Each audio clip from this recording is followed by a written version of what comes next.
Imagine a world where the scent of burning flesh doesn't horrify, it fascinates. A world where justice isn't whispered in quiet courtrooms, but screamed through agony in open squares. In 1531, in the bustling heart of Tudor London, such a world wasn't fiction, it was law. And on a grim March morning, beneath gray, choking skies, the air in Smithfield Market turned rancid with the smell of boiling meat, not from a butcher's cart, but from the body of a man. His name was Richard Rouse, a cook, a man who fed nobles, a man who, according to the Crown, had committed a crime so vile it could only be purged with fire, steam, and screams. His sentence? Death by boiling. Not hanging, not the axe. Boiling. Alive. In oil. In public. Ordered not by some blood-soaked warlord in a distant land, but by King Henry VIII of England, a monarch once called the defender of the faith, now increasingly worshipped only in fear. But what crime could justify such cruelty? What did this man do to deserve a death so torturous it was abolished shortly after, never again inflicted in England? To answer that, we must descend, not into hell, but into the mindset of a kingdom on the brink, England, where the rules of religion were crumbling, where the very soul of the nation was being reshaped by one man's obsession for power, legacy, and a male heir. In this world, a meal could become a murder weapon. A kitchen could be a battlefield. Richard Rouse was accused not of treason or war, but of poisoning porridge. The pot in question had been a prominent religious figure who had publicly opposed Henry's plans to annul his marriage to Queen Catherine. The bishop never ate it, but others did. 2 died, others fell ill, and suddenly, Rouse, a servant, a cook, wasn't just an accused poisoner. He became a symbol, a warning. Historians still debate the details. Was Rouse truly guilty, or merely a scapegoat? What we do know is that his fate had already been sealed long before the first bubbles rose in the pot that killed him. You see, Henry needed more than justice. He needed spectacle. He needed fear, and above all he needed obedience in a world slipping from his grip. The act of poisoning, especially within a noble household, was seen as treasonous, even demonic. As Purcheton was ready to destroy Henry's life, Purcheton seemed to try to destroy him demonic. Food was sacred, intimate, shared among family, clergy, and royalty. To violate that trust was to violate the very order of things. So the king did not seek to understand. He sought to terrorize. He passed a new law just for Rouse, that those who committed murder by poison would be boiled alive. No trial by jury, no second chances, just oil, fire, flesh. Eyewitness accounts paint a scene so horrific it scorched itself into the memory of a nation. Rouse, bound in chains, was lowered slowly into a vast cauldron of boiling liquid in Smithfield. His screams, they say, echoed across London. Not instantly dead. No, that would be mercy. The heat peeled his skin, melted his fat, burst his eyes. Onlookers vomited. Some fainted. Others watched, transfixed. A dark communion between power and pain. It was meant to show the people what happens when one threatens the crown's peace. It did more than that. It revealed how fragile that peace truly was, because beneath the horror something deeper was boiling. Unrest, paranoia, and the bloody birth of a new kind of tyranny. Henry's break from Rome, his hunger for control over the church, his rewriting of divine law, all of it demanded obedience. And that obedience would be extracted not through reason, but through ritual sacrifice. The execution of Richard Rouse was no longer about justice. It became theater, a ritual cleansing of dissent, a message to every servant, every cook, every commoner. Even the lowliest among you can be tortured beyond death if the king wills it, especially if the king wills it. But Henry's message had unintended consequences. The sheer barbarity of Rouse's death shocked even his loyal subjects. Parliament grew uneasy. Public executions had always been brutal, but this was different. It felt ancient, pagan. A sacrifice, not a sentence. And in the silence that followed, a strange thing happened. People began to question, not openly, God, no, but in whispers, in shadows, in chapels and kitchens and taverns. Murmurs grew. If a king could rewrite the law for one man, who would be next? Years later, boiling as punishment was quietly removed from English law. Officially, it was deemed too cruel. But the truth is, it had worked too well. It exposed the very thing it was meant to suppress. Fear. Not of poison, but of power. And while Richard Rouse's bones were long turned to ash, his death lingered in England's memory like a sickness that wouldn't heal. He became a ghost in the history books, a grim reminder that justice, in the wrong hands, is nothing but a mask for vengeance. And yet, beneath the horror, something else lurks, something more haunting than pain, the possibility that Rouse was innocent, that he was a pawn in a game far larger than he could ever comprehend. The bishop he allegedly targeted had enemies at the highest levels. Swan said, "The porridge could have been tampered with by anyone, but someone had to bleed, someone had to boil. And Rouse, well, he was convenient, forgotten by history, remembered only through the way he died, not the life he lived. This is the curse of forgotten men in dark times. Their stories vanish, their screams echo only in the pages of dusty tomes. But if you listen closely, if you lean into the silence between the facts, history begins to speak, and what it says is this: cruelty wears many crowns, it speaks in many tongues, and sometimes the loudest warnings are whispered through the broken bodies of the powerless. Richard Rouse's boiling wasn't justice, it was prophecy, a sign of the unraveling that was yet to come, because just as the pot in Smithfield cooled and hardened into still silence, Henry's England would soon erupt again. The flames had barely cooled beneath Richard Rouse's cauldron when something darker began to take shape in the shadow of Henry VIII's court. Something colder than oil, more silent than screams. England was not simply a kingdom now, it was a crucible, slowly refining loyalty from fear and truth from silence. And as the monarchy fed on obedience, new terrors were being born in silence. You see, the execution of Rouse wasn't just an isolated horror. It was a blueprint, a whisper to every ear in the realm. The king's word is not law, it is fate. And once that fate is declared, it is irreversible. What followed wasn't the collapse of cruelty, it was its evolution. The Tudor world, already blood-soaked from centuries of feudal violence and whispered heresies, was entering a new phase, a darker one, where pain wasn't just punishment, it was performance, and the audience was everyone. Across the smoke-choked cities and damp countryside, the people watched their world shift beneath them.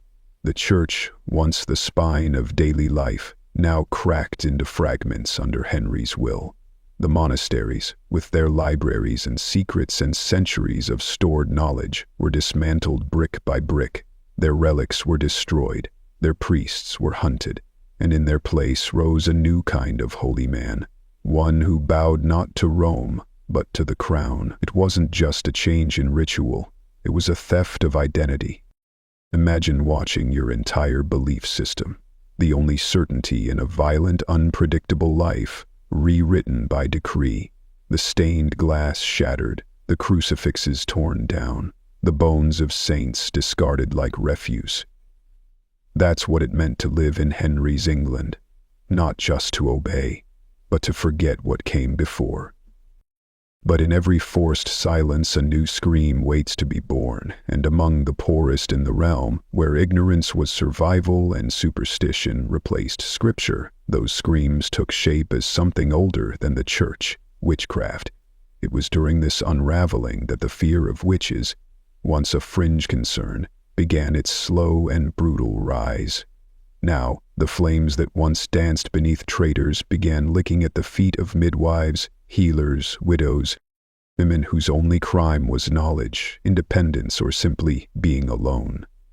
These women knew herbs, they knew illness, they knew the way a body breaks, and in a world where control was everything, such knowledge became dangerous. It began quietly. A child died after drinking a tonic. A lord's son fell ill. A crop failed under an unnatural moon. And somewhere nearby, always nearby, was a woman. Perhaps she had no husband. Perhaps she spoke to animals. Perhaps she simply lived on the edge of the village and looked strange when she smiled, and so she was dragged through the mud, through prayer, through flame. The same society that boiled a cook alive now began tying stones to the ankles of women and tossing them into rivers to see if God would intervene. Float, and you were a witch. Sink, and you were innocent, but dead. The perfect system, no room for error, no room for doubt. And what made it worse, what made it truly terrifying, was that these rituals weren't performed by wild mobs or sadistic outcasts. They were sanctioned, legal, often conducted by men in robes who believed they were saving the victim's soul, even as they snapped her bones. The state and the church had become two arms of the same beast, and beneath their grasp old knowledge withered. Ancient herbal remedies were now devil's medicine. Midwifery became witchcraft, and anyone who remembered the old ways was burned for clinging to them. Set this concluding sum. But why now? Why this sudden obsession with rooting out hidden evil? Because hidden evil justified total control. If the devil could be hiding in your neighbor, your wife, your physician, then only the king, God's chosen on earth, could protect you. It was the oldest trick in history. Invent an invisible enemy, then offer yourself as the only defense. And the people, they believed. They had to question the trials, the executions, the disappearances. That was to question the divine order. And questioning that meant joining the witches, the heretics, the traitors. And so the prisons filled, not just with criminals, but with thinkers, with men who translated forbidden texts, with women who taught their daughters how to ease childbirth without a priest's blessing, with children who spoke too freely or not enough. Torture became routine. The rack, the thumbscrew, the scavenger's daughter, an iron vice that crushed the spine inward until blood poured from every orifice. This wasn't about truth. It was about confession. Because a tortured body doesn't lie, it simply obeys, and in that obedience, power fed itself. But even within this darkness, strange ironies emerged. While witches were burned in one village, in another the royal court indulged in rituals far older and far more pagan than the common folk could imagine. Alchemists were summoned to turn lead to gold. Astrologers mapped the stars to predict war and childbirth. The very same nobles who ordered the execution of women for knowing too much paid fortunes to foreign mystics who promised power through forbidden symbols. Behind velvet curtains, the crown's most trusted whispered spells, drew circles in blood, consulted the dead, and always, they called it science. This hypocrisy was not lost on the people, but what could they do? Speak and die, protest and vanish. All they could do was pass their stories in secret, around hearths, in lullabies, in coded songs. That's how truth survived, not in books or sermons, but in myth, in cautionary tales, And in those tales, history itself became a ghost, unseen, but always watching, always whispering, because somewhere in the soot-covered bones of a burned witch, in the shattered glass of a ruined chapel, in the final gasping prayer of a man stretched beyond breaking, lies the question we still can't answer. How does a society convince itself that horror is justice, that pain is purification, that the scream of the innocent is somehow holy? Perhaps because the truth is too terrifying, that behind every monstrous ritual is not evil, but fear. Fear of change, fear of the unknown, fear that the old gods are real and that they are angry. And in Henry's England, fear was law. The ash from 100 burnings still lingered in the corners of England's soul, carried in the folds of cloaks and the silence of those who survived. But as the fires of witchcraft flickered across the countryside, a new kind of terror emerged, not born in shadow, but in sunlight, in the cold, pristine halls of medicine. For while the king's justice mutilated the body, the doctor's cure often did far worse. This was a time when illness was punishment and healing was often indistinguishable from torture, where to fall sick was to gamble with your life, not only against disease, but against the men tasked with saving you. And the deeper you dig into the medical practices of the medieval and early modern world, the more one thing becomes terrifyingly clear. Sometimes the cure was worse than the curse. Imagine being racked by fever in the year 1540. Your skin burns, your bones ache, your breath is shallow. The doctor arrives, not with medicine, but with razors and leeches. He studies your face, not your symptoms, and declares your humors imbalanced, too much black bile, or perhaps a corruption of the phlegm.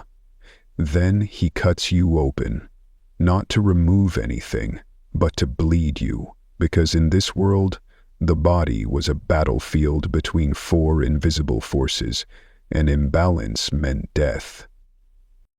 And so they bled the young, the old, the pregnant, sometimes until they passed out, sometimes until they died.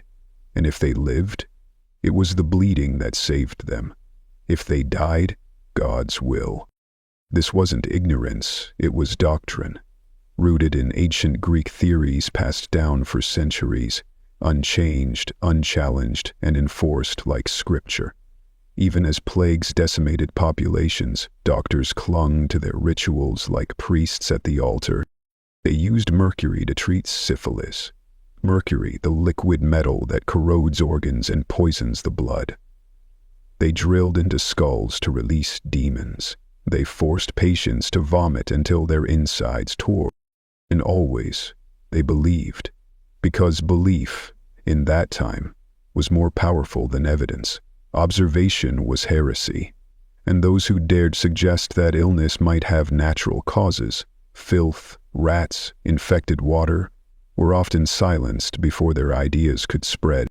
But behind the closed doors of apothecaries and plague houses, strange figures were beginning to rise. Men who wore bird-like masks filled with herbs and oils, not as superstition, but as primitive filters designed to block the stench of decay they believed caused disease. They moved among the dying during outbreaks of the Black Death, cloaked like priests of pestilence. They were feared, sometimes even attacked, because to the common people, these masked men were not saviors, they were omens. Their presence meant death was near.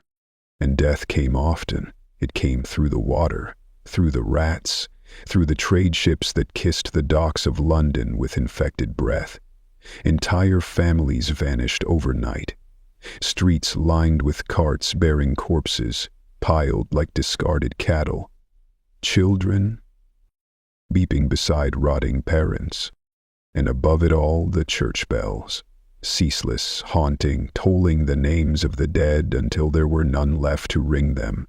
The doctors, helpless, the priests, overwhelmed, the shadows of ruined monasteries, and behind the heavy doors of plague hospitals, something older than medicine, older than kings, stirred in the bones of civilization, a question that refused to die.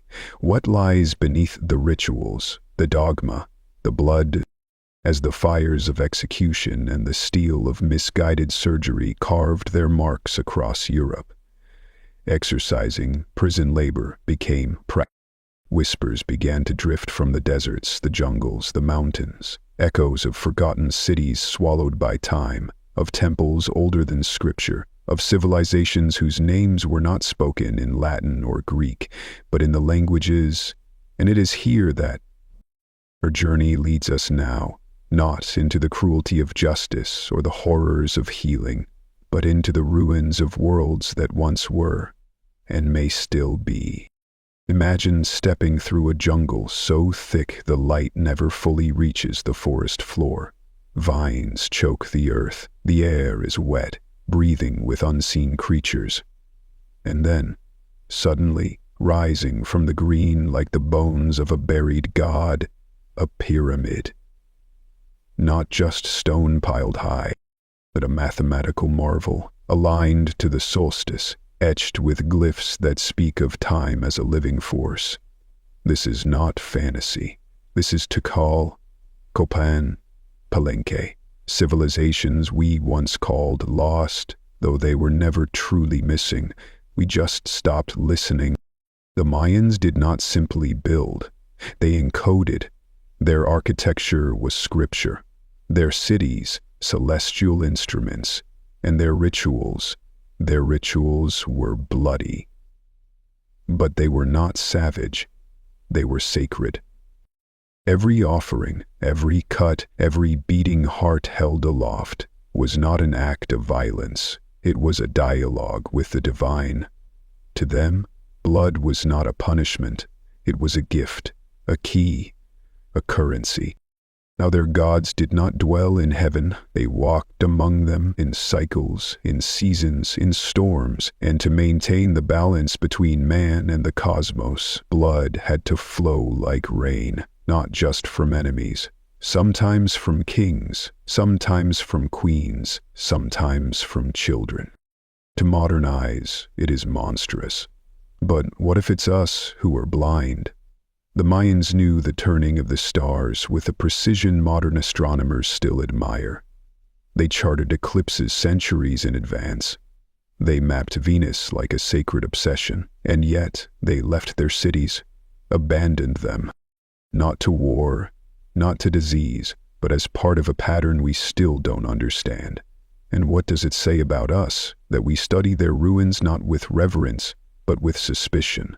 That we call them lost simply because they are no longer ours? And they are not alone. Half a world away, beneath the dusty sands of the Middle East, lie the shattered skeletons of a city so old it predates writing itself. Göbekli Tepe. Thousands of years before Stonehenge, before the pyramids, before the Bible, beneath the ashes of empires and the bones of vanished gods, lies a truth too ancient, too unsettling to fit inside textbooks or timelines. It pulses in the quiet spaces between what is remembered and what is denied. And as we close this journey through the underbelly of history, past the screams of the executed, the moans of the cured, the forgotten wisdom of vanished worlds, one final horror waits in the dark, a horror not of steel or fire or poison, but of culture, of belief, of the twisted rituals we once called customs, unchallenged, unquestioned, performed with pride. And perhaps nowhere is this darkness more intimate, more disturbing, than in the strange and brutal practices of medieval daily life. The small horrors, the normalized pain, the quiet suffering that wore the mask of tradition. Picture a castle. Not the fancy clean stone, roaring hearths, polished armor, but the real thing, damp, freezing, reeking of rot and excrement. In the most opulent courts of Europe, people lived with filth so constant it became invisible. Toilets, buckets dumped from windows. Hygiene, a sin of vanity. Baths were rare, discouraged even, believed to open the body to illness. And so the air reeked, of sweat, of unwashed flesh, of rotting teeth and infected wounds. Even royalty stank. Queen Elizabeth I reportedly owned over 1,000 gowns, but bathed perhaps once a month.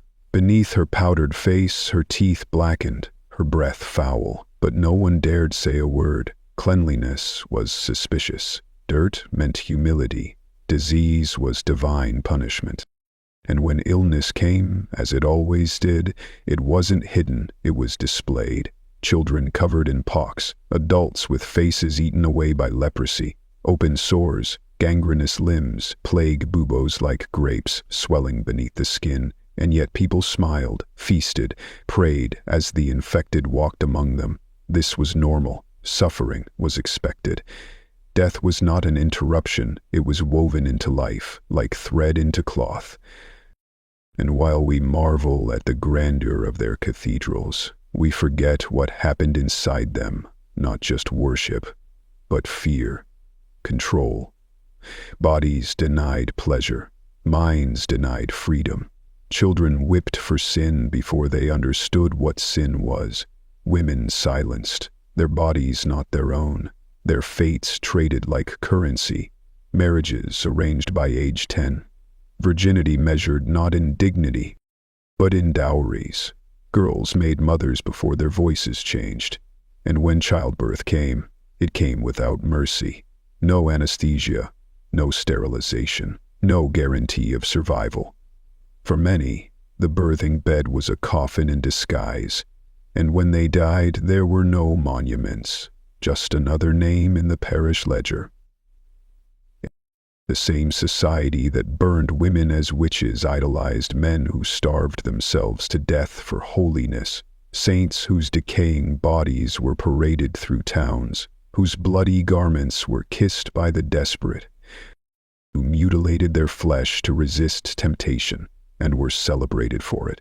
In a world where pain was virtue, pleasure was heresy, and the body a prison, a battleground between angels and demons, every breath a test, every desire a danger. But the most disturbing rituals were not those cloaked in faith, but in justice. Trial by ordeal was common.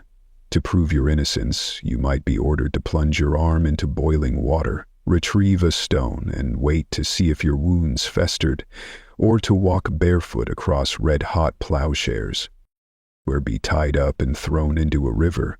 If you floated, the devil was with you. If you drowned, your soul was pure. Either way, you lost. And the crowd watched, nodded, approved. This was not barbarism. This was law. Children were not spared. They worked by 7, flogged for disobedience, starved for minor sins, apprenticed to men who treated them as slaves, and if they survived, they were lucky. Most didn't. Famine was frequent, war was constant, and across Europe, people lived and died without ever leaving their village, their world miles wide, their future pre-written. And through it all, there was ceremony, endless, rigid, sacred ceremony, the feasts, the fasts, the processions through mud and fire, people dancing in masks to ward off plague, self-flagellating monks moaning through the streets, weddings where the bride was examined for blood on the sheets the next morning, funerals where the poor sold their own coffins to buy bread, every moment ritualized, every stage of life governed by expectation, no choice, no deviation, just roles, imposed like chains. Even sleep wasn't an escape.